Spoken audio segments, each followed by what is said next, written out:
चोली रंगाई बुदे रंग गुलाल से फुल तू सजाई बुदे तेज हिल जाला जब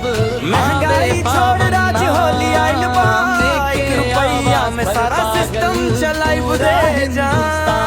रॉयल लुक देसी स्वैग बोले जब जुबान एक झलक खातिर से कर लाखों इंतजार एक्शन हो या छोटे लेकिन जोश करे जा नंबर 1 बॉलीवुड हो या भोजपुरिया बजे पावन सिंह का डंकारा मुझे लूट खसारी देवर बोले हंस के भौजी कमाल आज तो तू लागत बारू पूरा बवाल लाज शर्म हो जाए साइड में भाई होली में राजा रंगे के लाई 1 रुपया में चोली रंगाई बुदे आज तक खुल के होली मनाई बुदे नखरे काहे छोड़ आज होली आइल बा 1 रुपया में सारा सिस्टम चलाई बुदे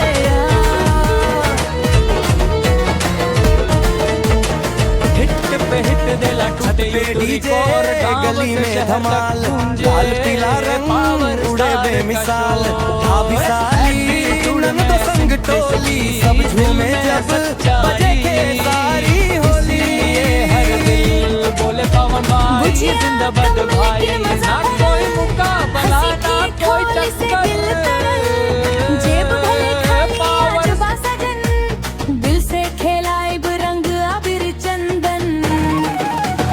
रंग ना देखे अमीर गरीब होली करे सबके एक करीब एक दिन सब हो जाला भाई जब खेसारी के रंग जम जाई बुरा न मानो होली है जान रंग में भींजे खेत खलिहान 1 रुपया में आग बनाई दिल से बुदे जान ऐसन से होली रोज कहाँ आई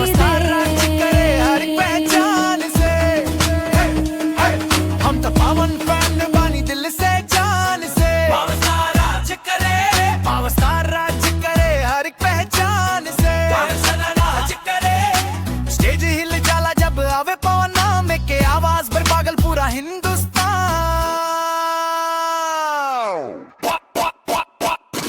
रॉयल लुक देसी स्वैग बोले जब जुबान एक झलक खातिर